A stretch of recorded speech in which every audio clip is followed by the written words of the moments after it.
Hello out there and welcome to the Holy Hour, the All Cure podcast, the bi-weekly podcast where we talk about the cure. Thanks so much for joining us. I'm Gavin. I hope you're all doing well out there. Only 2 episodes left in 2018. Can you believe it? Almost another year in the bag. Thanks so much to everybody that's been following along, or if you're just joining us, welcome. We are currently in the Bloodflowers era. We hashed it out last episode and really tried to cover all the bases. Hopefully we weren't too negative. There's some light to pull from Bloodflowers for sure. Sometimes it's easy to stew in the negative there, but hopefully you kind of saw where we were coming from. We always try to cover every perspective for better and worse, and we figured we would continue on with that this episode. We got a really cool episode ahead for you guys that hopefully gets a little bit more perspective on Bloodflowers too, since it is one that people feel very strongly towards or against or in favor of. We figured the more opinions the better, and we got a cool episode ahead where I actually made contact with Coulter. If you've been listening to the show, a friend of the show, we've been getting contributions from him pretty regularly on this show in this year in particular, and we finally made contact and we hash it out. So we talk a little bit of his Cure background, and we also talk about his thoughts in general on Bloodflowers, and we talk about Lost Flowers coming up. So what that is, we'll explain. Maybe that whole concept is new to you out there, but yep, Lost Flowers is a thing of sorts. So we'll hash that out. But to kick things off, we got a nice segment from our friend Matt too, who'd sent this in a little while back. If you remember back to the Wild Mood Swings episode, Matt also sent in a little quickie review of Wild Mood Swings, and does the same thing here for Bloodflowers. And it's kind of cool to hear how a lot of his opinions lined up with what we were saying or trying to say in the last episode, and some cool new twist on it. So we're going to kick it off with him. Matt also sent us a cool bundle of a revised version of Bloodflowers that he made, actually trimming some songs and doing some edits to the actual songs even, along with shuffling some of the song order and adding this and that. So we'll save that. We had mentioned in the past we're going to try to do a revisionist episode in the new year where we kind of talk about ways that we could rearrange some of the albums. I mean, it's all kind of just out of fun. We all know the albums are pretty much perfect, and it's the Cure. Come on, let's not mess with it too much. But the same idea, it's always fun just to kind of think about how it could have been different or rearrange some stuff from album to album, in particular these later albums. So we're going to save that, but I just wanted to let you good people know out there that Matt has done some cool revisions to Bloodflowers himself. But let's just stick to the actual album for now and hear what Matt has to say about Bloodflowers. What you got, Matt? Hey, Gavin and Donald, it's Matt again. Love the show, and I was hoping to chime in on Bloodflowers when you guys get to it. Specifically, I'm hoping to kind of fill in some of the gaps as to how that record went across to teenagers. I was 15, 16 in the year 2000, and I could just say, as someone who was, my friends and I were, really into music, I don't think The Cure occupied a lot of prominence for our age. Like, we were all really into contemporary stuff, and although I knew the name Cure, it really, the only thing it would have brought to me was like Love Song, Friday I'm in Love, maybe Boys Don't Cry. And the thought of going back into a record from the 80s was just kind of like, why would I want to do that? As strange as that is. And I think for a lot of us, that was kind of the same. We were really into what was contemporary at the time. So like Radiohead was really big. Beck, Outkast. And then for the rest of my school, for example, I mean, if you think of it as a pie chart or a pie graph, hip hop and rap was the most dominant thing. And then below that, I guess you would be, I don't know, like generic rock. Red Hot Chili Peppers were big. And then below that, you had some like Dave Matthews, Trash.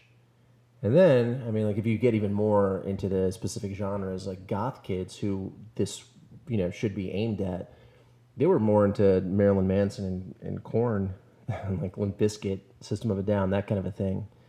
So and then it didn't help that there wasn't a single or a video for it. And then, like I'm trying to be not too negative here, but the album artwork is terrible. So I do remember seeing that in record shops. My friends and I had looked at the thing and like, whoa, this looks bizarre. What is that, like a witch on the cover? You know, it seemed weird. But really quickly, I'll give you how I got to hear it is there was a record shop that I'd go to when I had the money to buy CDs. You know, probably like 2 or 3 times a month. My buddies and I would go. But actually, next to that record shop, there was an arcade. And one of the clerks there, you know, he must have been like a 20-something kid. He would play whole albums throughout like the PA system there. And one thing I really definitely appreciate is he would put the CD cover like on top of his desk so you could see and look at what you were hearing. And I do remember Bloodflowers was one of those things.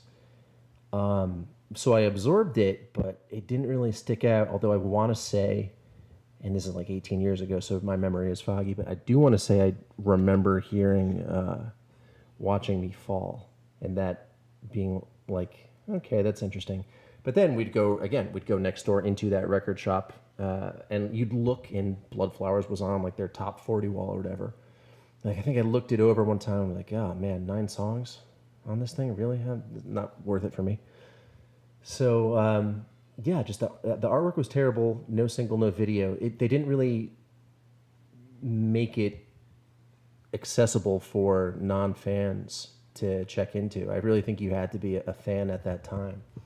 And this kind of goes back to my theory of how Wild Mood Swings just kind of Titanicked their image and career. And I said this in my Wild Mood Swings thing, but I do think they, even today, they're still kind of recovering from it a little bit.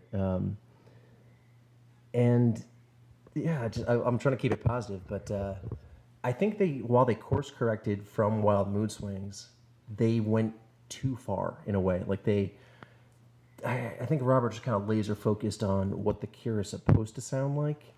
And although a lot of it is good, a lot of it does seem kind of generic and kind of a pale imitation. And what makes that more disappointing for me personally is I did read a lot about it and how it was supposed to be more electronica based, or at least the record that was scrapped for Bloodflowers was more electronica based. And you can hear some of that on the Join the Dots album. They put out Possession, which was a cut track from the Bloodflowers session. I love that. I really think it's a great song. I think if they had kind of stuck to their gusto with that kind of stuff, Bloodflowers would at least stand out on its own, you know?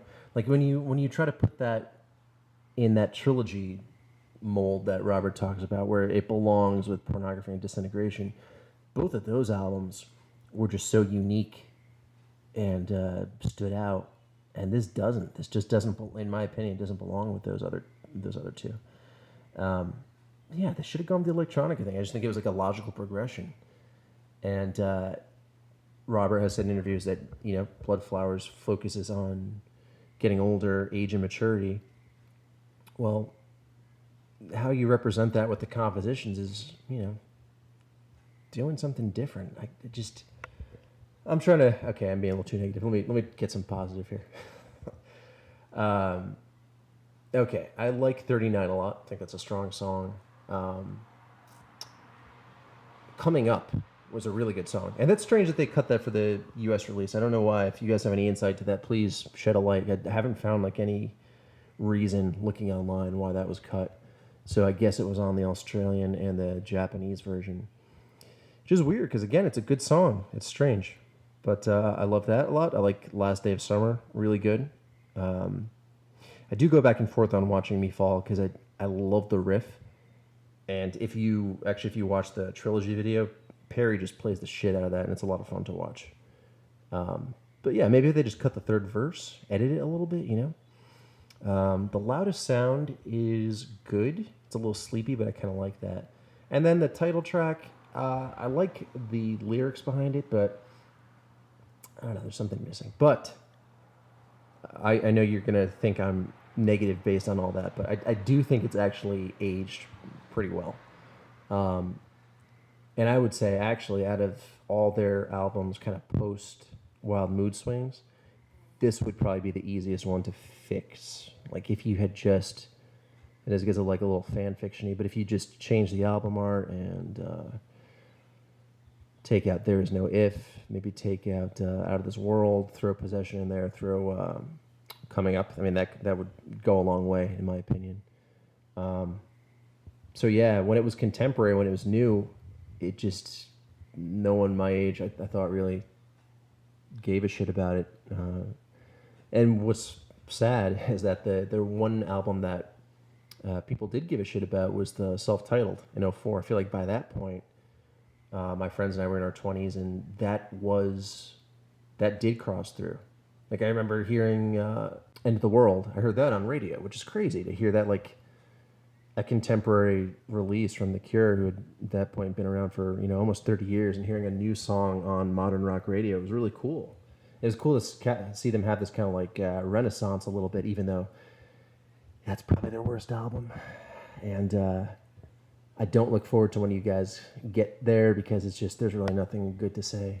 Although, and I'll say this for next time, I really like 413 Dream. I think that's their best since Wish, but that's not for now. So Bloodflowers, I think it aged well, but they course corrected too hard from Wild Mood Swings, just made poor choices. But stuff like Last Day of Summer it's a great song. It really deserves to still be in the rotating set list. And 39, it's great. So again, I think you got a band in crisis post Wild Mood Swings, and they still are kind of trying to figure it out. So thanks a lot, guys, for the show. Talk to you later. Bye. All right. Thank you so much, Matt. Always great to hear your thoughts, and definitely a lot of truth to that. I feel like there is a strong degree of overcorrection from Wild Mood Swings to Bloodflowers that may not have been totally necessary. If only we had an album or something in between those two to make it a bit more seamless. Speaking of transitions, let's go ahead and call up Coulter now. This guy loves Bloodflowers, and see what's up with these Lost Flowers. I got Coulter here, guys. You know him from the show. Feel like a long-time contributor at this point now. We've been talking even longer, and then he started sending in some snippets. So anybody that's been following the show should be familiar with you. But we finally get to speak for the first time, technically. Another first-time actual human conversation. This is awesome. Doing all right today? Yeah, doing good. I'm excited to finally get to talk to somebody. It's totally different when you're just sending in your own contributions. You don't have that give or take, or just kind of on your own.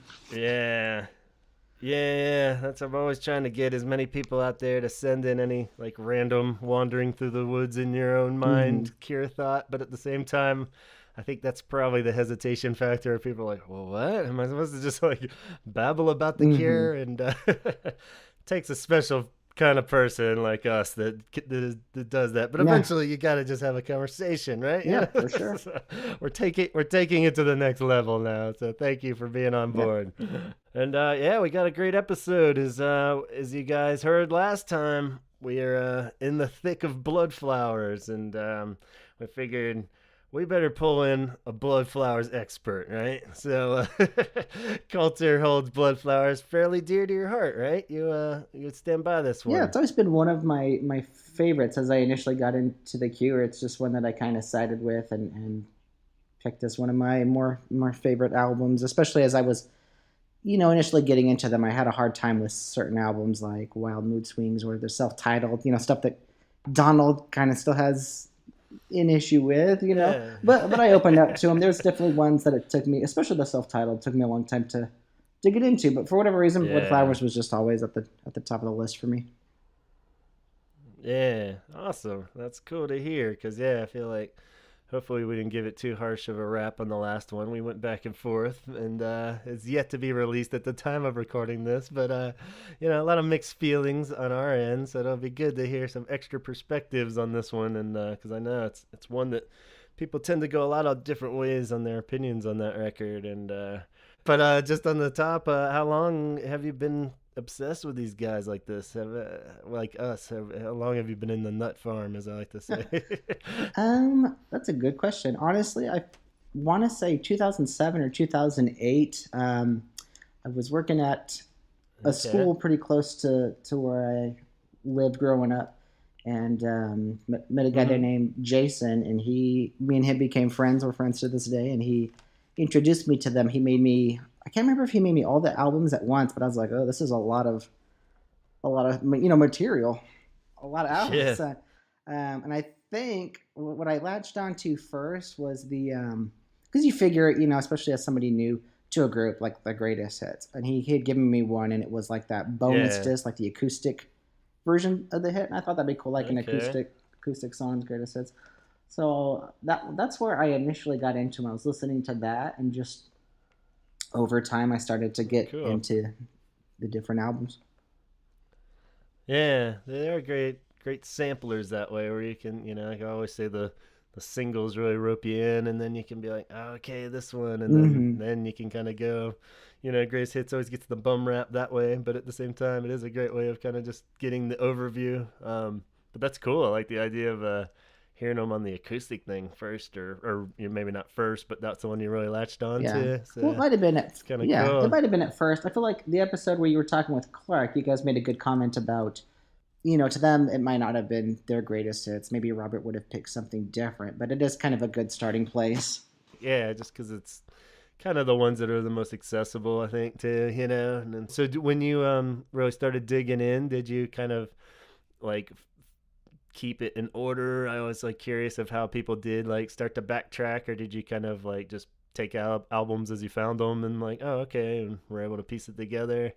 Or do you just kind of grab anything you could at random, and then because it's pretty diverse, that back catalog. Yeah. I think it was pretty just random. I mean, like, the disc would have, say, The Cure on them, and whatever album they were. And this was still at a time where, like, people would burn CDs for others. It wasn't quite, now you'd be like, hey, go to Spotify or Apple Music and check out The Cure or whatever. But and it wasn't like he had written like the dates of the album. So I think, as far as I can remember, I would just pick different ones. And I think with Bloodflowers, I was like, it's a cool name for an album, Bloodflowers. And so I think that was one of the initial ones after the greatest hits that I had gotten into. What do you think was the main attraction to The Cure initially, or still, like, as opposed to anything you were listening to around that time? What do you? Some people tend to lean more lyrics or music, or is it the full combo? I honestly think it's the full combo. It wasn't like when I first heard them, I was like, love at first sight, where it's like, this is the best band ever. I really liked them, and it took time for me to like realize how great they truly were. But as I look back, what's weird is some of the bands I liked at the same time or in high school were like, let me think, like Blink-182. Trying to think who else, but a lot of these bands that I was listening to, I didn't realize how influenced they were by the Cure. Oh, another band that I liked in the like late 90s, 2000s, like Matchbox 20. And after I started getting into the Cure, like I found out that Blink-182 did a song with Robert, and in this thing I was watching, they were interviewing members of Matchbox 20, and they talked about influences. And The Cure was mentioned, and so it's just weird to like think about all the stuff I listened to basically all stemmed from or was influenced by The Cure. So it makes sense looking back now. Yeah, that's awesome. I always love that when it's like, just like this name that keeps coming up. You're like, what is the deal with this? What's the deal with this group? It's like, yeah. I kind of, as much as I am a lyric dude, I can't really say that it was totally the lyrics initially that pulled me in. It was more like just the whole package, I think, because they're so good at like the music kind of leading you into the lyrics anyway. Like I'm always kind of surprised when I reread like lyrics to even like In Between Days or something, or like on paper it doesn't sound like anything at all. Really. Oh no, that's so like, true. Really, is this not just like? But I mean, when he's singing it, he just is so good at selling it. You're like, man, this is like so passionate and personal. You know, we're just like, man, it's just a pop song, really. But like, that's part of the charm, I reckon. But cool. Yeah, no, I was gonna say I agree with that. I think what's weird is like Robert Smith, I mean, sometimes he's kind of like, I've only seen him live once. He was kind of inaudible to where it was like, I don't know what he said, but everybody's cheering. And that's the thing is like a lot of the songs, like I can tell what some of the lyrics are, but then when you look at them like you look up the lyrics on Google or whatever, and you're like, wait, it says that there, and like just how much like you pick up each time you listen, kind of makes it. Yeah, Yeah, you're like, oh, that's a good song. yeah. He can get pretty mumbly too, Yeah. man, and like as a kid, like just not knowing a lot, I guess. Uh-huh, I you don't don't know, really whatever the question it. You're reason, just or like, oh. just, like, yeah, I was just like, so, I mean, I still have Cure songs that I sing the wrong words to just because as young me, I Uh-huh. just interpreted it as that. And then, like, You're like, way later, I'm like, reading the lyrics, I'm like, oh, that's what he's saying there. And you're like, I don't of want to course, change because it. I've that been actually doing this makes for years. sense. Like, Yeah. yeah. And it just kind of stuck in my head that way forever, Uh-huh. and it's like, so it's pretty cool. And then I tend to like try to write a song using the fake lyric because that's fun. There you 'Cause I'm go. like, well, he's not using Might it, as well as so use it there's myself. already, I got a new line. Yeah. Totally. It's the best way to do it. Cool, man. Well, maybe shifting towards Bloodflowers officially a bit more. So you said you kind of got that one maybe in the lump sum a little earlier. So I was kind of wondering if there was any part of that album in particular that really hit home to you a bit more than the others. Or was it, anything that really stood out to that one, you think, that makes it more personal to you? Or? I think just from like the very first track, Out of This World, I just liked how it was this longer song, and it was just, I don't know, really brought up like a lot of emotions, very like a reflective song where you can sit and like think. And I know some people think certain tracks are too long, and that's what's weird. I think we were talking about like Watching Me Fall. We were talking, and I was like, oh, I think it's only this many minutes, and then when you look it up, it's like a lot longer than you realize. Like, oh, well, when you listen, yeah, like, oh, well, It's like, yeah, when you're listening to it, I feel like it goes kind of quick. That's cool.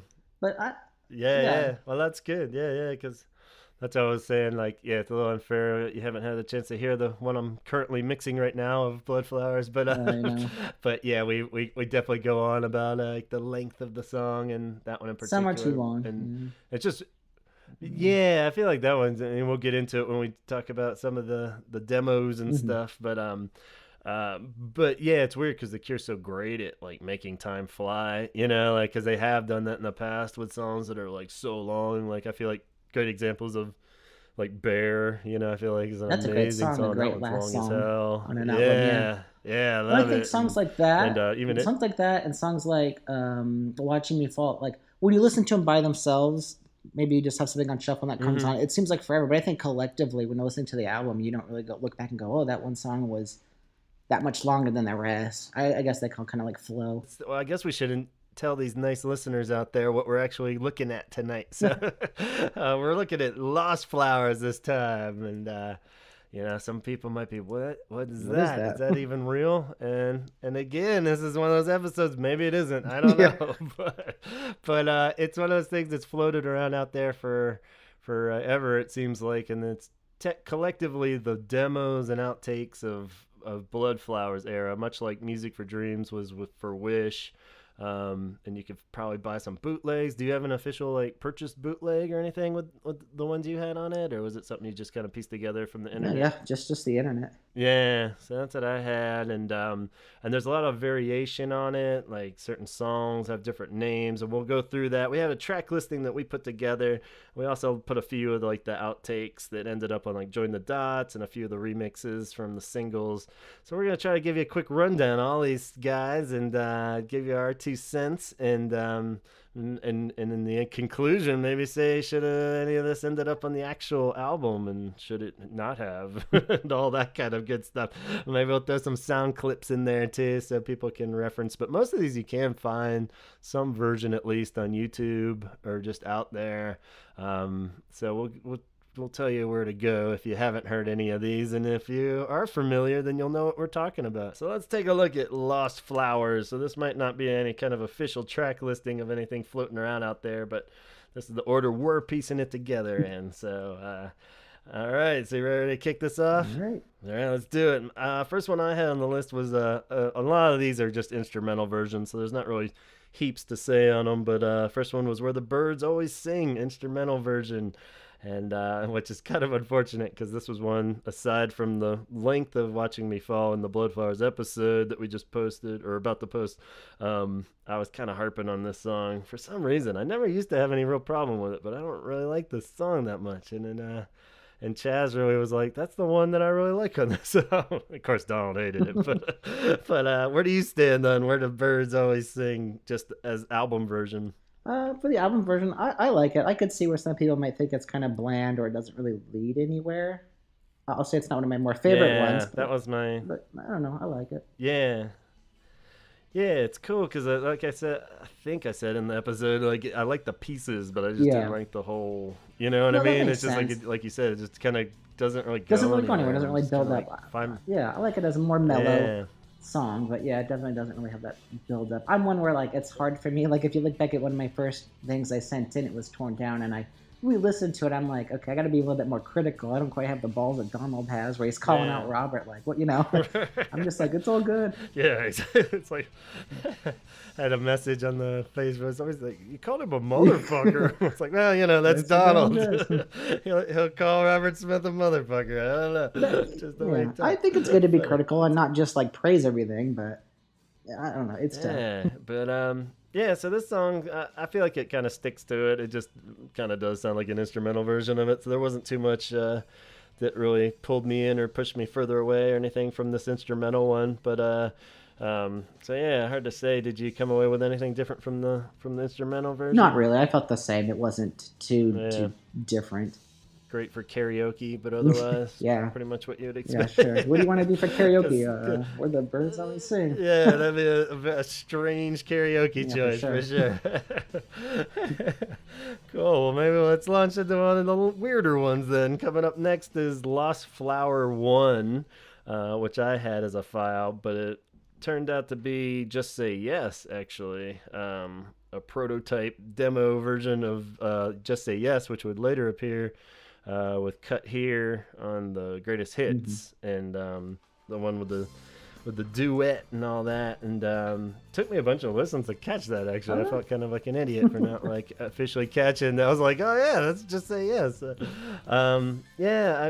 I guess as far as that song, people can be pretty hard on it. I always liked it. I thought it like definitely kind of piggybacking a bit on Cut Here. Cut Here I love and think it deserves to be the Greatest Hits. But I like Cut Here better.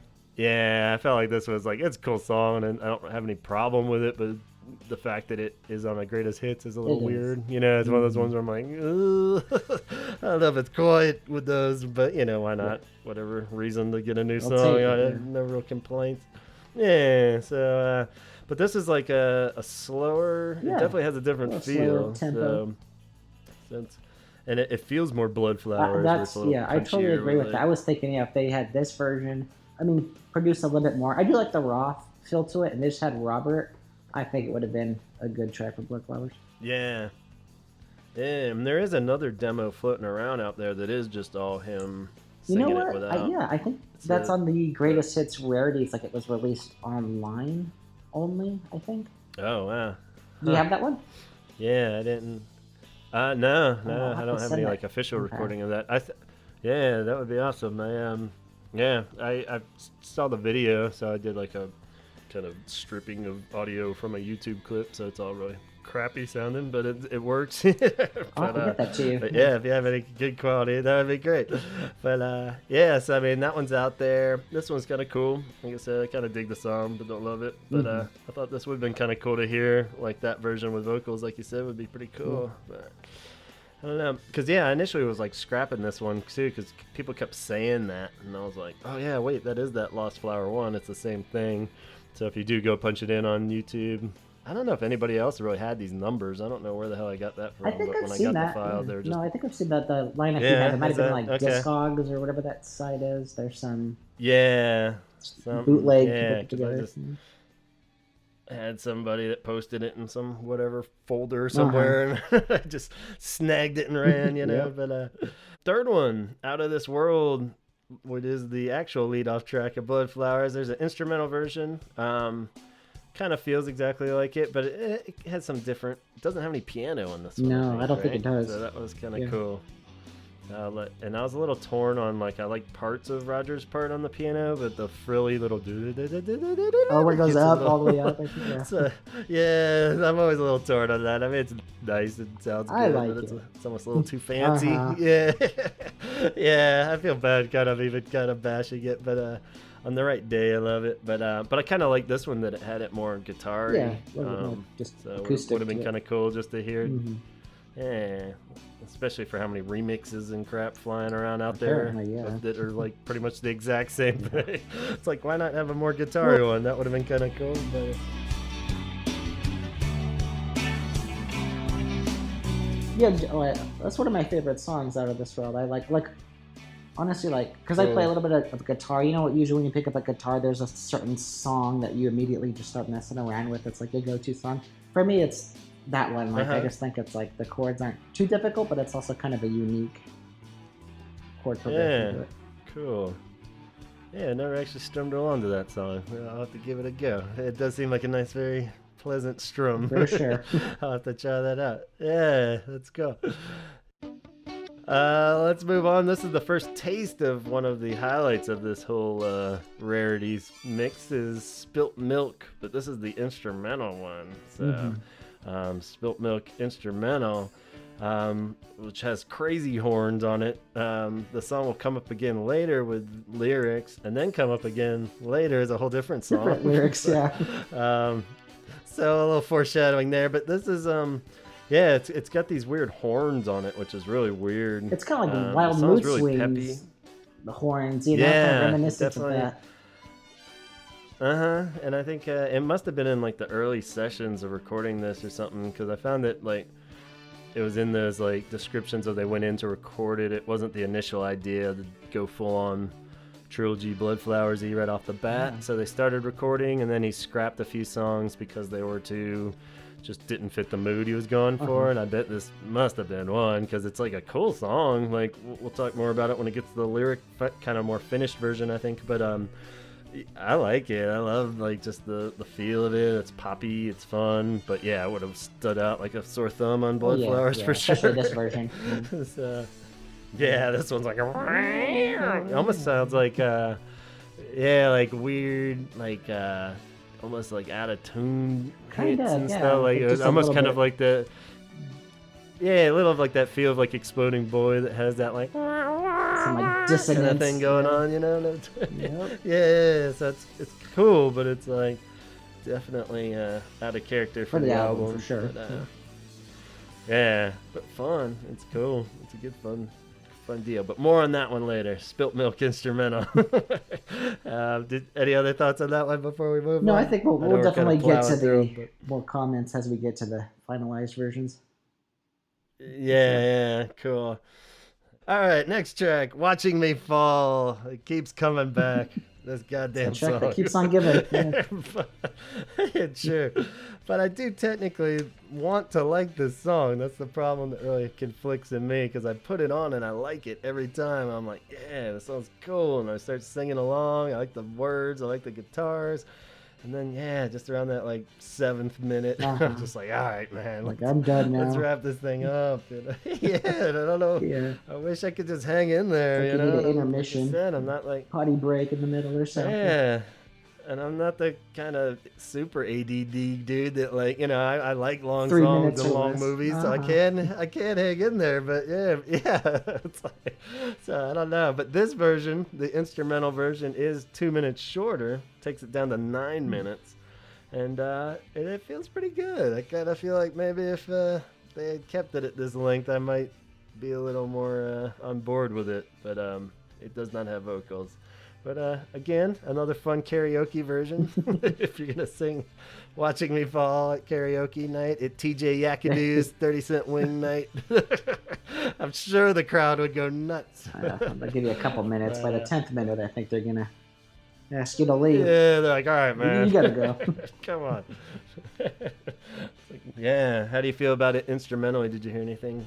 No, it wasn't. Normally you wouldn't? No, I don't think so. As far as I remember, it was a lot like the finalized version. I agree with you, though. I think it's a long track to begin with, but maybe if it was 8 minutes, 9 minutes, I mean, it's still long, it might have made a difference.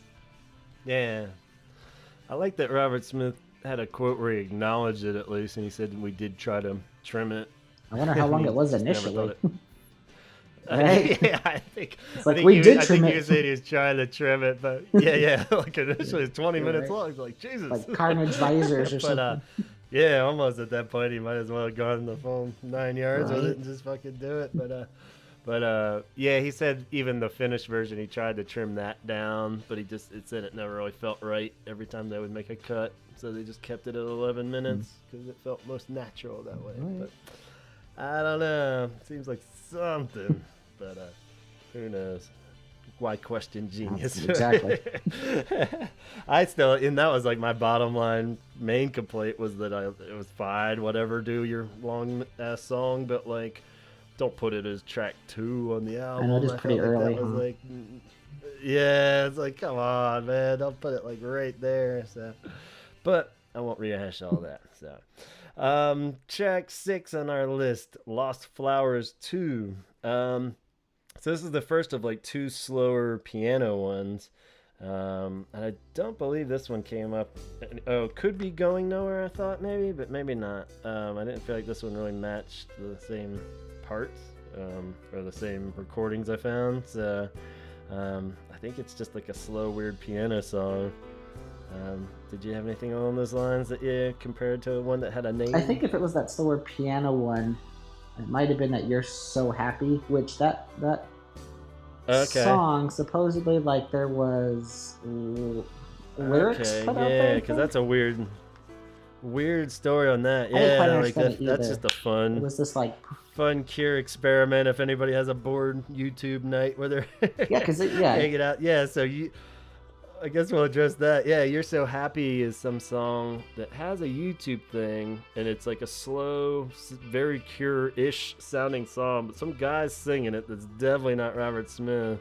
And like the person that posted was like, yeah, this is Robert Smith. And they're like, no way, man. And then like everyone just gets all defensive. And you're like, come on, man, you call yourself a fan. And the comments are just like hilarious, But so it's hard to say if this was. And then somebody said it was for one of those Pink Pig project or something, right? Yeah, the Pink Pig, which has come up before, and I've never really been able to really pinpoint what the hell that is. I don't know either.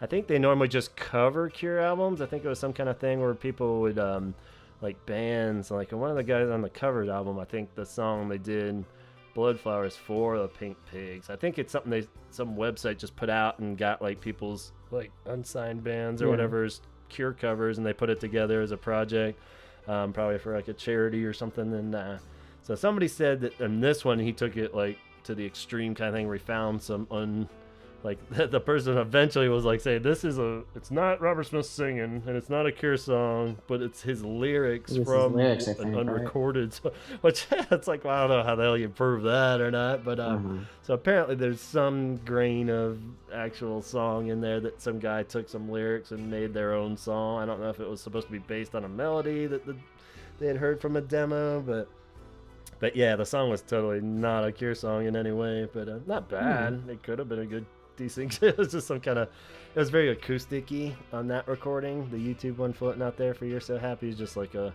solo acoustic song that you would never really hear a Robert Smith demo either that would sound like that, where he never just belts out actual lyrics with an acoustic guitar. Unfortunately, I think that would be cool. Pretty rad if there were. But it seems like his style of writing is definitely more the get the music down and then sneak off somewhere with your recording and come up with the lyrics until the final recording of it. But so I don't know, does that kind of match with what you were able to piece together on that weird ass song? Yeah, basically. And as far as this Lost Flower, I don't know if that was actually like if that name was given to that Lost Flower, then the guy took it and used it, or if somebody just, I don't even remember how I labeled it, that one, but so unsolved mystery. Okay. We'll say it was that one, but yeah, on the version I did have that was just an instrumental, Lost Flower 2, it was basically just a super mellow song with like a piano part with no lyrics.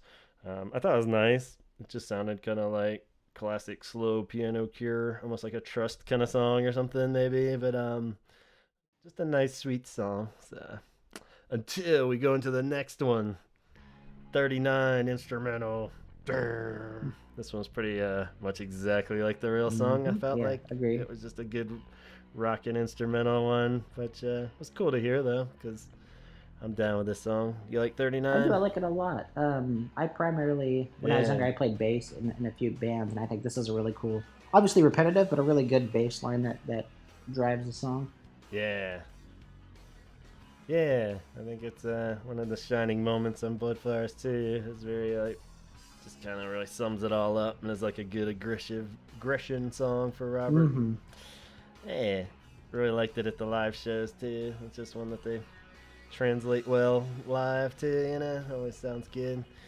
And yeah, not too much to add. Again, another great karaoke song for. Cure karaoke. We have like Bloodflowers karaoke night. Yeah, Sounds I think fun. that's just like a whole concept in itself. Bachelorette party. Yeah. But there you go. So Lost Flower 3 is up next. Lost Flower 3, also known as Heavy World. This is the first like peppy, kind of upbeat one. A lot of people were saying, and I agreed once I heard it, it was very like almost 2 in between days sounding. That's true. Yeah. You know, yeah, it's like kind of, it doesn't have quite the like rambly acoustic guitar like we had said with Pink Dream. You know, had that kind of jing jing jing jing jing kind of. Mm-hmm. But this one almost has the exact same riff as the dun dun dun dun dun dun dun dun, but like in a Like just different between way. two It's very- chords, it's kind of like just that. But it's cool. I mean, you know, anything close to in between days is pretty rad. yeah. So I was on board, but it definitely doesn't feel like anything that would be on Bloodflowers either. So, Mm-hmm. and, the Spilt Milk single, it should have been the B-side too. Oh, for sure. Would have been good. Just a random one-off single. Mhm. But yeah, I liked it, and I can see why it got scrapped just for that reason. But it seems like with a little more love and time, it could have been a really cool poppy song. What do you think? No, Are you on board with that? Yeah, one? no, I totally agree. I like it. It is a bit peppy. It is kind of, it does kind of sound like In Between Days, like you were saying, and it probably would have been out of place on the album as far as its, Yeah. I don't know, its overall format and the fact that it's a little bit more upbeat and got some pep to it. Yeah. Cool. Lost Flower 4 is the next one, and this is another one that is definitely labeled as Everything Forever, and another peppier one. What'd you think of this one? I felt like, Did you have is this any the one that's initial kind of like thoughts? repetitive? It just kind of goes like back and forth, like kind of a slower strum, but Yeah. peppy, and yeah. Yeah, I mean, I'm not pulling it up in my head either, but I jotted down that it was peppier. I didn't dig the rhythm too much, just because it kind of reminded me of that Where the Birds. Yeah, always sing I was vibe a just little thinking too that. much. Yeah, was a where it little didn't really go funkier, anywhere. maybe. It was kind of nice sounding, but just kind of felt the same. Didn't really lead anywhere.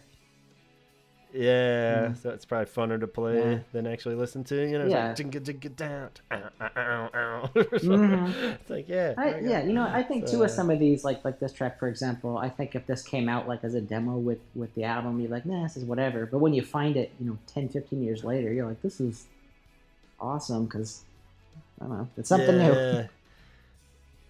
Yeah, and it's hard to really dwell on it or praise or blame too much because it was probably just them like warming up. Or Yeah, who something, knows how you it know? got out You there. never Yeah, they're know like, what well, this the- was, I what forgot the- we even yeah, had that. so Yeah. some interns just hit record and then it's And all then they over the put it fucking out. internet. And that's the thing It's too like, with wow. with this era, Bloodflowers. Well, everything since Wish, and that's why I think when you guys were talking about Wish and Lost Wishes, there was just so much more stuff out there with the, the internet being a thing. Like, it was so much easier to get your hands on all that kind of stuff. Yeah.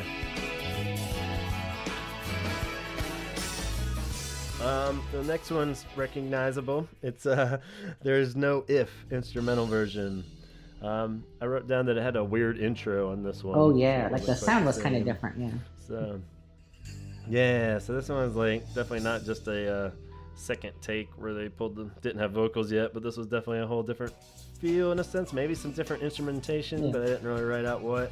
But yeah, it just felt kind of different, and I had kind of jotted down for the last episode that this was a weird song where they had some versions of it floating around forever, Mhm. just like one of those songs that they never really quite figured out what to do with. So it makes sense that they were giving it a different try and such. I'm sure there's probably like a billion different recordings of it out there. I liked it, but wasn't quite sure it would have been better if they'd finished it in this style Mhm. either, and it just didn't really sound finished either. Yeah. And it's hard to say if the real one even sounds totally finished, since it's kind of the weird one on Bloodflowers that feels a little too acoustic-y to me or something, Uh-huh. which part of me loves, but the other part's like, huh, okay, that's if the whole rest of the album's so cohesive, you know, that it is a little bit odd in that regards because it feels a little odd, but I don't know. How do you feel in this version and the actual one? Well, I do feel like this version. I mean, I like the song. This version does, you know, you could tell that it's the instrumentation from this one, but it does have a different feel to it. It's not like, oh, this is obviously the end product of what will become this song. But all that stuff you were saying, I actually just found out from the Facebook Cure page. Somebody was saying this song was the one they were working on for a long time, like you mentioned, and like the song coming up that we'll get to later, like. Because obviously it's not on the U.S. release. This song, it was kind of between that one and coming up. But Robert liked this song so much that I think they stuck with it. He always said it kind of felt like raw, like it never felt finished, but it was one that he really liked. Kind of a reworking on top of maybe a Simon demo or something like that. You know, no, it's not uncommon. Like, isn't off of 413 Dream, I think, Sleep When I'm Dead. Supposedly, I think I've heard that was originally meant for Head on the Door. I don't know if that's true, but I feel like I'd heard that. Oh, wow. Huh. Yeah, it's there's some weird ones out there, which makes sense. You know, you have little nuggets of a song that you aren't sold on, but then you keep it, you know, and rework part of it. Yeah, exactly. And there's definitely a lot of that going around. So the Loudest Sound instrumental one again. This one again is pretty much karaoke version. I felt like it was pretty much the same. Just didn't have vocals. Maybe slightly different. Right. On all the hits. Kind of drives that song. It's just that over and over. Yeah. That big sample thing, going over, and this is the one that really stood out on diving into this album. The actual album is one that I always liked the song, but never really like dwelled on it too much in the past. But this one's kind of grown on me a lot over the years, and like I'm just like, that's a really good song. Like I'm still not quite sold on having that sample of the bow hit on everything, but at the same time it doesn't ruin it by any means. It's just kind of a weird choice to keep it going to this really kind of sad, nice song, but yeah, and this version feels a little different, but not drastically. And I know, true. I'm not sure what you would be able to replace that sample with. Do you think it would be missing a lot if you took that out, or like would you just put a different instrument over it? Maybe a different instrument, or produce it more and make it more instrumentation. Yeah. It's one where, like, because I was trying to find live versions of songs from Bloodflowers, because it seems like they're far and few between. And this track in particular, the only one I could find, I want to say, was from the trilogy, because it is kind of like I don't know, just kind of weird live. Like it's just like you said, that note, that sound over and over and over, and it's kind of. Yeah, I was surprised when watching Shorty too. It's like a bass effect. It's on like his bass hit on the bass guitar. I thought maybe it was like a keyboard. There's like delay going or something, and it just keeps. Yeah, just some kind of either a pedal or something like while he's hitting the bass note. It's part of a bass effect more than a keyboard sample or anything, or even like a drum pad sample or something like that. But yeah, it's a cool tune though. I like that one. Lost Flower 5 is next. This one I didn't have a other, also known as, for YouTube reference, but just Lost Flower 5. It's another like slow one though, and had a cool bass line. I think this one was Going Nowhere. Supposedly, that's what I have it labeled as. But okay, this was Going Nowhere. Supposedly. Yeah, Going Nowhere was the one that I had kind of drifting around. I was like, I think one of these must be Going Nowhere, but I wasn't sure. But that bass line, like you say, it really does drive that song. Yeah, sure. It almost felt like probably worth of digging back into Music for Dreams, where that might have been one, because there's a couple of those Music for Dreams ones that was like kind of had a similar bass line, was just the whole thing. Yeah, exactly. And then the rest of the guitars were just kind of making shit up over it as they went. Like the bass line really drove the song, and it was just like, yeah, for sure. It's almost wonder if it was like an again recycled kind of riff, or if it's just similar. Probably. But hard to say, but definitely not bad. But you could see her just a long way off from being nurtured into anything really usable. So then we get, so that's the end of like the I guess the rough version of what I had, and then we tacked on just ones floating around. Spilt Milk I didn't even have initially in that batch, other than the instrumental one. And I started seeing like YouTube clips and stuff floating around later. it's like, what the hell is this song? And so the one we referenced earlier, Spilt Milk, was like the poppy one with some weird horns and stuff. Spilt Milk, I think, is probably the closer finished version than the next one we'll talk about. It is, yeah. It seems a little more honed in and definitely more like Bloodflowers-y, almost sounding like it could fit a little bit more on Bloodflowers. But lyrics were cool. I like the lyrics a lot.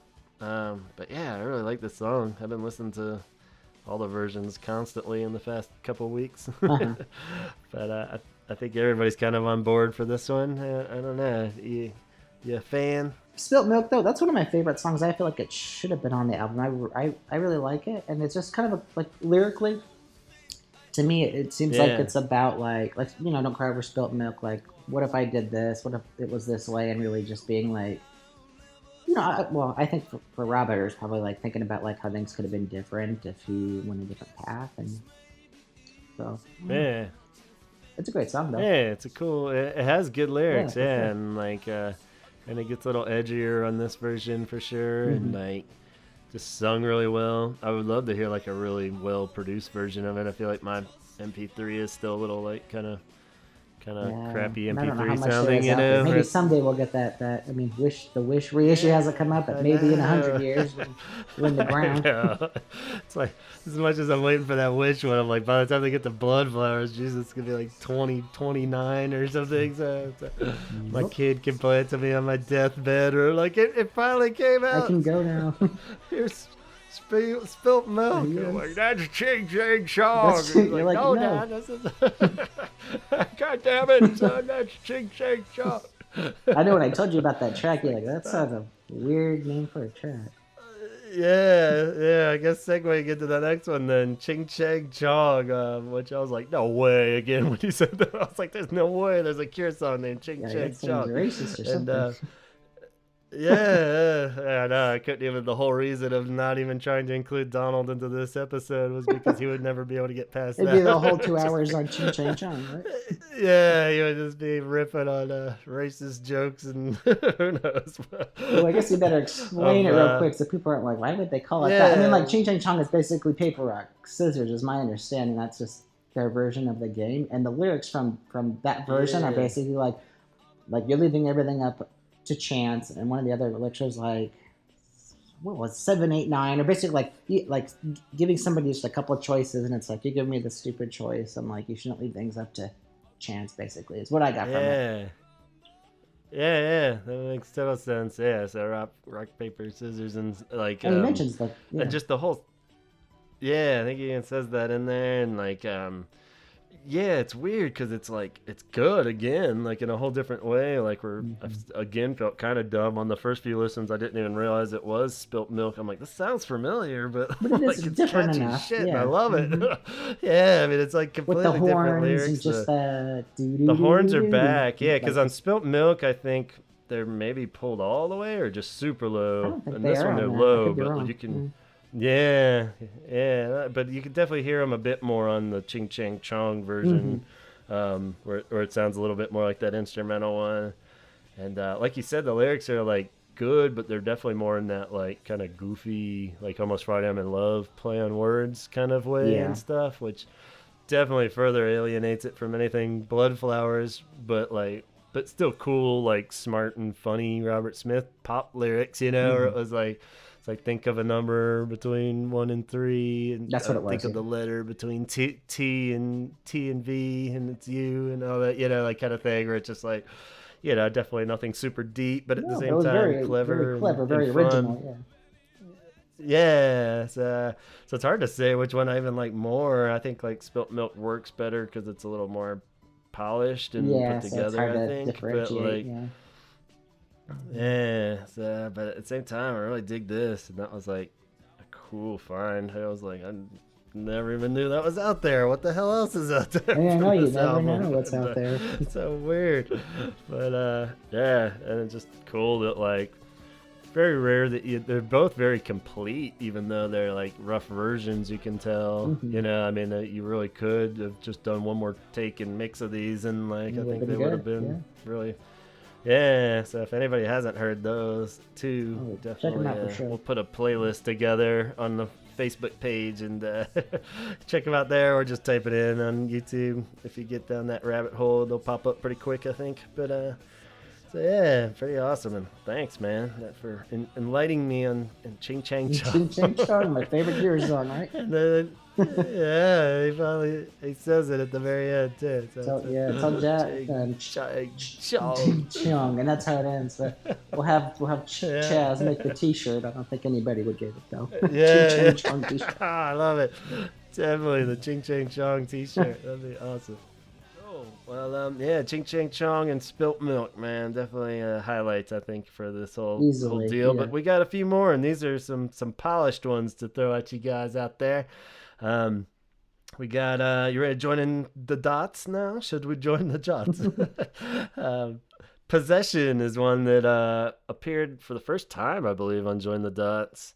And I remember being pretty excited about that when I got Join the Dots. I was like, what is this? Oh my God. And this is the first time I've ever heard this. And then I was kind of like, yeah, that's kind of boring. It's not bad by any means. I just thought it was like kind of, It must have been recording those early sessions too, where it didn't, kind of just felt like late 90s synth stuff. And it was like chill, but I don't know.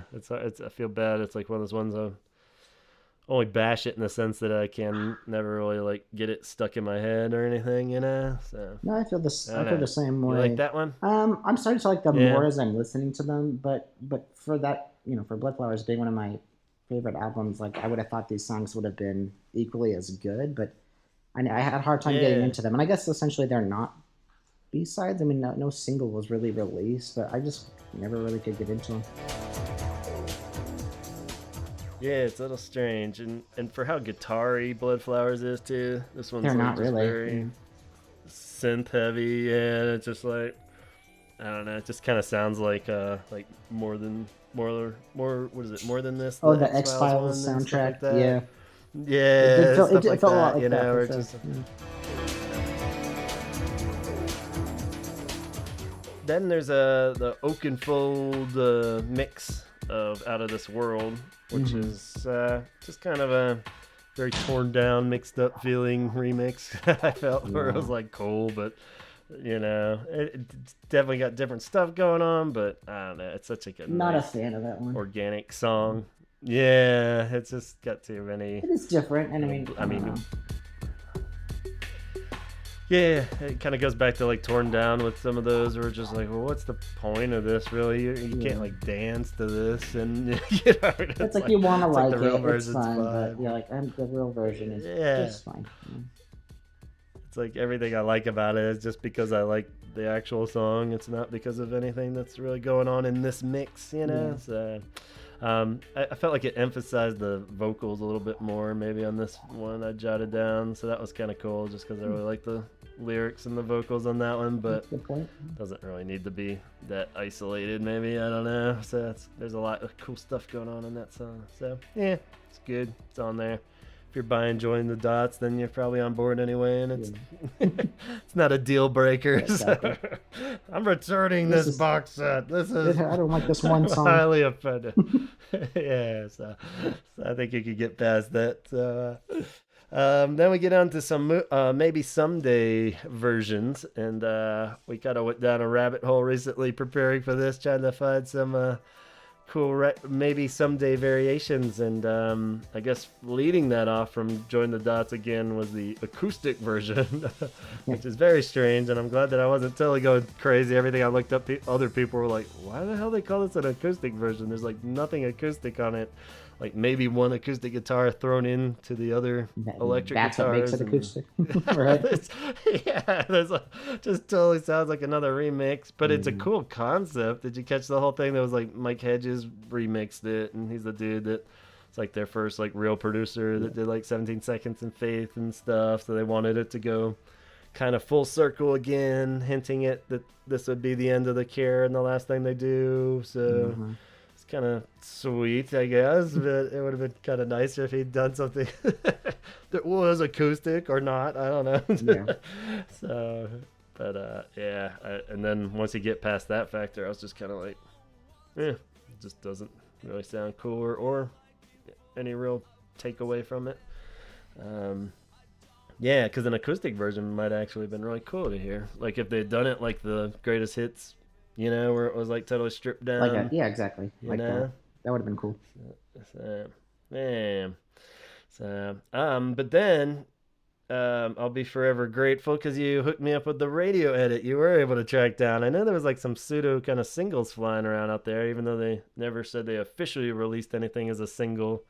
I guess I don't know why or how these things got made. There is like an actual single Yeah, though there's like out promos there. or something. Like there's no B-side or Yeah, nothing. but it has like a cover and you can buy it and stuff. So I don't know what that. Maybe it was just never officially for sale. It was just given out to radio and That's what I'm stuff. thinking. But Possibly. yeah. But I love that radio edit. Like the actual radio edit is down to 4 minutes. And the intro is pretty cool. Like just a you're- little different intro. Yeah, and it kind of what I wanted was just kind of cut the fat off of that song a little bit, because I really like the song, but I kind of felt like it does kind of drag a little by the end, or something gets lost, and I was never able to really put my finger on why I didn't love it. I just liked it a lot, but and I just felt like maybe it did kind of wander a little bit too much by the end, and just trimming it down a little bit. I still haven't really done like a back-to-back comparison of like what they're cutting exactly. I haven't either. It's just trimming. Yeah, but it works though. There's a few more little lasers flying around that aren't in the That's other true. one. Yeah. It's like second verse, it gets a little zip zip zip or something going on. But yeah, I thought it was cool. Were you on board with that, No, or do I you want like to stick it. to the original? No, I really like it. I mean, I love the original, but I think this is cool. I might prefer this. And I actually I hadn't heard this until we started talking about doing this episode, and I had put it out there on the Facebook page, and a couple guys sent it to me. So thank you, random people of the internet. Yeah. Because it was one that wasn't on Yeah, YouTube. definitely. Yeah, because it's like we're not buying the pseudo single for $58 or. Oh, I know. And I think it was like $30-something, but I'm like, nah, I'm not shelling out 30-something bucks. Somebody has it out there. Just give it to me. Yeah. And like initially you would hope that it would have something kind of cool like this one. Almost makes these things kind of worth it, because it is something different and like really like, oh sweet, yeah, that's great. But then you get like a handful of crap exactly like the acoustic one from Join the Dots, and or You're just like, oh man, this was I spent $30 on this. Yeah. yeah. And then the next couple ones like the hybrid mix and the dance mix. And they're not too different from pretty- the quote unquote acoustic mix. I didn't feel like. I mean, you could hear some differences, but it wasn't like it was this whole different take on the song. Yeah. Yeah, I had just jotted down the hybrid mix was even shorter. That's like 3 minutes, so that was kind of cool. But that might have I just felt like it didn't work at that point too. Yeah. That was kind of my fear. Was like, yeah, it just sounds like I hate the radio edit of Pictures of You so much. That's like, I hate that too because it just like just 'cause starts. Yeah. God, yeah, Like, it's so annoying. It just sounds like they're just like starting it like in the wrong place or something. No, But yeah, so this one felt a little bit like that. Yeah, and I think the radio edit of Maybe Sunday does a good job of having that intro, and it's not like, hey, let's just start right away into the vocals, and because I remember kind of that. Yeah, for sure. Hey. And then that dance mix was just kind of a generic dance mix, very mixed up feeling again. I thought, or I was just like, let's put a wacky beat over it. One of those things like a novelty, but it's like not like, yeah, I love the dance mix.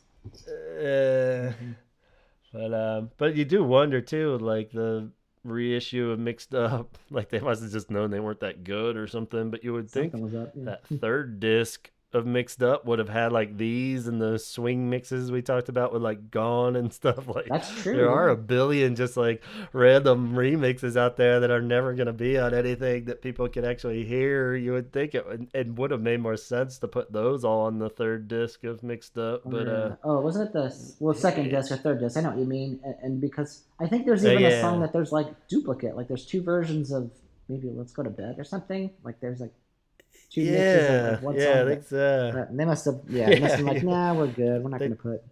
We'll stick to the shit people want to hear remixes of. Yeah. So then the final one we had coming up was Join the Dots, and this one gets a lot of conversation out there because it was technically released on the vinyl, the Australian and Japanese and Colombian CD, I believe. Not in America. So just not in North America. Not the American one. Yeah. So yeah, kind of the actual essence of Lost Bloodflower. This is probably the more like definitive long Lost Flower Yeah, song, yeah, exactly. but people really stand by this one, and like really, it pops up occasionally on these Facebook pages and stuff where people really praise this song. Often, I feel like, Wow. am I thinking of the same one? I know, like Go we're back and talking about the listen. same song, but it must be the Colombians. They love their coming up. Or who knows how they decide what Yeah, countries get these songs and don't. But I'm like, to me, it's always one where I just had a hard time. Like, I don't know, it was never that catchy. My opinion, good song. I mean, most like your stuff is, but this just wasn't that yeah, memorable. I've never like, oh man, I cannot get coming up lyrics out of my head, or you know. yeah. I always like the drum intro. I think that's cool. Which is like really badass drum beat right off the bat. It's just like really cool. But then Yeah, Jason does a song good job doesn't of seem that. to really. For sure. Yeah, I almost felt like it kind of has like a early foreshadowing of like the self-titled album too, because it's a little They like start to more get heavy. rocking and Yeah. stuff too. Hmm. Yeah, so a little bit of that in there. I think in the Join the Dots liner notes, he talks about how like it's a super personal song. And I could not figure out what it Um, was about. I'm glad you looked that up because I tried yeah, I asking couldn't people and no really. one really had any insight. Yeah, I mean, as much as I never want to go to the drugs kind of forfeit of lyric, like Yeah. everyone's like, oh, it's always about Always drugs. drugs. It's like, yeah, I mean, I kind of got that vibe from this, but Sometimes I it mean, is. that's always seems like the scapegoat answer, Yeah. But yeah, I don't know. Yeah, it never really did anything for me either, and I always feel like I'm missing something that maybe I'm like, well, okay, cool, but I feel like it definitely didn't need to be on the album, so I think they kind of made the right choice by not putting it on there. It's in a weird spot too. I think it's like right Well, it's like in the after middle somewhere, like huh? Last Dance. Like Yeah, there's like like right slow after Last Day song, of two slow Summer or songs. It's like, let's something. put coming up right here. Yeah. Yeah, so I don't know. None of that seems like a good idea. So they probably made the right call. Yeah, but coming up. Cool, man. So yeah, I guess to recap the what is out there for anybody that wants to try to track these down, we said that Lost Flower 1 was also known as Just Say Yes, which you should be familiar with at some point. That You're So Happy was also Lost Flower 2, I believe. Heavy World is Lost Flower 3. Everything Forever, Lost Flower 4. Um, I think that's kind of right. So you just punch any of that crap in on like YouTube or something, you should be able to hear a Find few of these. something. And Yeah. like I said, I'll try to put a playlist together or something on Facebook, on our Facebook page. And if you really want to check that out, and where they're all hopefully in one place, I'll try to piece it all together for you guys out there. And I don't know. Like I said, this does kind of make me excited for you know I shouldn't get my hopes up for any kind of like deluxe edition for Bloodflowers because it will be 500 years in the That's making. right. But I think there is enough cool stuff out there where it would have been kind of cool to hear some more polished versions of a few of these at least, especially Ching Chang Chong and Wow. Spilt Milk. So for nothing else, those two would be Those. great. Yeah. So. But I don't know. I think that there's probably heaps of cool shit out there that aren't even on this list, though. I really get that vibe because everything I read about leading into Bloodflowers too, he was like definitely cranking out a lot of stuff and sounded like he was really selective on scrapping stuff, that didn't, once he kind of honed in on the vibe of Bloodflowers and the concept of what he wanted to go for and fit into the trilogy and all that kind of stuff. It sounded like they had a bunch of, spilt milk kind of songs that they scrapped just because they didn't fit. It wasn't so much that they were like bad songs, Yeah. so it would be kind of cool to hear. It's hard to say, of course, how far along they made it in the production phase. A lot of them might have just been like they were playing it, but they didn't really get any real recordings of it, Hmm. so who knows. He would only know, I reckon. But it makes you curious, and just the fact that X amount of years can go back. This is like almost 19 years old at this point, and stuff is still popping up. So who knows? I don't know. Do you think there's any contenders of what should have been on the album other than I don't I would have know? put spilt milk on there somehow.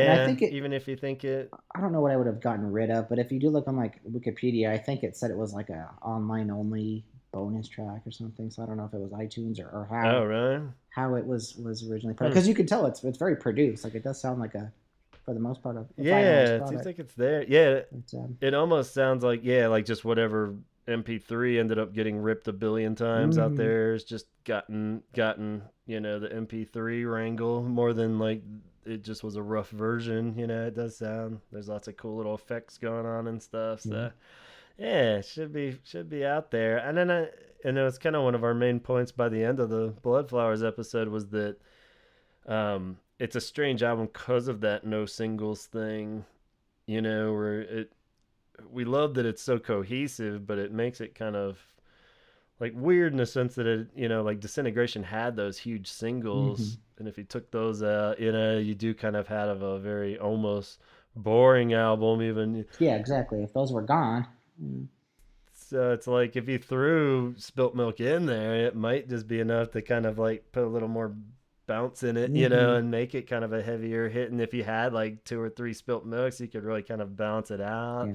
Like it might not work if that was the only one in the middle, but if there's like a couple other kind of upbeat ones that are a little peppier. But even by the time they change the lyrics with Spilt Milk, it's kind of harsher again and stuff. It's not as goofy as like Ching Chang Chong by any means, So, yes, I mean it kind of fits, and there's peppy ones on Bloodflowers in a sense, but they kind of just get surrounded by the heavier guitars and mood. Maybe Someday. So, I mean, there's a couple songs like that are a little bit more upbeat, and there's some that have that more heavy sound to it, like 39 or Watching Me Fall. But I agree with you. You know what? Yeah, because what would be interesting to note is I think this might be the only album that didn't actually have a single. I could be wrong, but is there any other album that you can think of that doesn't have a single? No, that was like their big saying it on purpose. They didn't want it to have a single. Right. And then radio just took Out of This World, like the UK just kind of made that the honorary single, and the US took Maybe Someday. Yeah, they said they were just really kind of going for like that mood more. I think it might have been some kind of backlash from Wild Mood Swings with the whole people not liking the singles and stuff, and then wanting to get back to the dark sound. And if you think about it, the closest is probably Pornography, because Hanging Garden was technically the only single. Yeah, and even that's not very like singly by any means. I'm sure that got like played like twice on some college radio, and like that was it.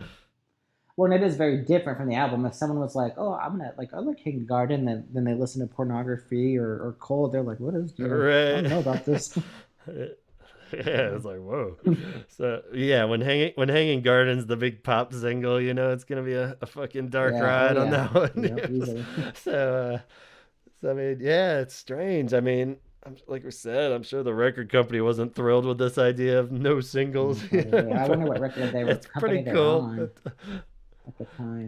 This is the last one for Electra in Fiction, so I think that was kind of them. Also, we'll do it our way. Especially after Wild Mood Swings, where it's all kind of strange choices of singles and people going back and forth on what could be the single and what wasn't, and it's. Well, I don't want to keep you too long. Any closing thoughts on all this madness then?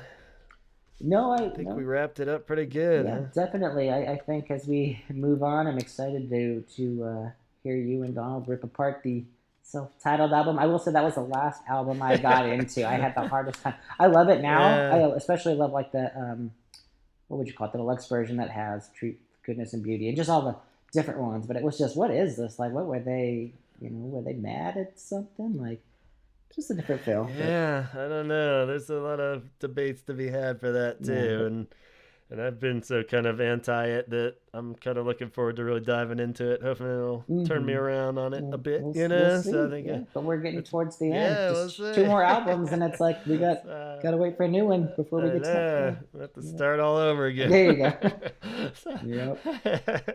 Cool, man. Well, we definitely want to have you back on and talk up some more of your early Cure stories and anything related. If you're willing, we would love to have you back on if we've proven this works, right? You down? Yeah, of course. Love the Cure. Love talking. Man. Well, thanks. Awesome. Cool. Well, thanks so much for being willing and a good sport. And this is a tough one to tackle, so thanks for letting this be our debut of us together here and rummaging through these lost flowers, this field of lost flowers. Oh, there you go. So dramatic. Uh-huh. Everyone out there, go find some lost flowers and let us know what you think on the social medias out there. And until next time, I'm Gavin and Coulter. Thanks again, man. Yep. All right, talk hard.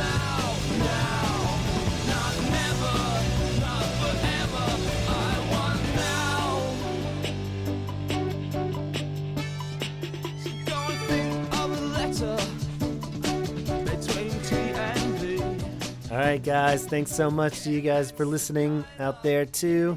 We got one more episode this year. We're going to do the year in review coming up. We're going to review what The Cure did and didn't do in 2018 and what's on the horizon for 2019, as well as our one super self-glorifying episode a year where we talk about what we did in 2018 here at the podcast and what we hope to do in 2019.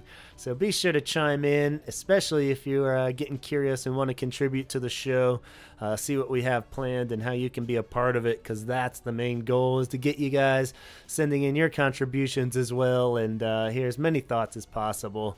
But yeah, all that coming up, and be sure to subscribe on iTunes so you don't miss any of this business, and find us on Facebook page where you can get some more tidbits, and the playlist for this episode in particular will be another one stacked on the Facebook page where you can find some cool stuff you may or may not be aware of.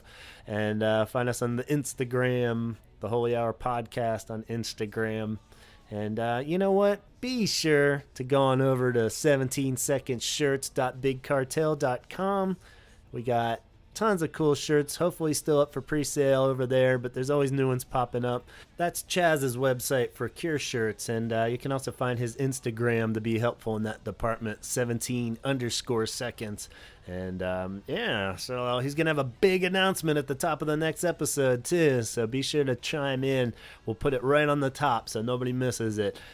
And I think you'll probably have about 2 weeks till Christmas still, so you can order stuff from remixgifts.com, get some Arusha fanzines, get some cool Cure-related items, get some non-Cure-related items, heaps of cool stuff over there. So go over to remixgifts.com, and all in all, just send me an email if you have any questions on anything, or comments, gavinconner@gmail.com. But that's all for now. We'll hit you up with more chit-chat in 2 weeks. Final episode, 2018. All right, take it easy out there.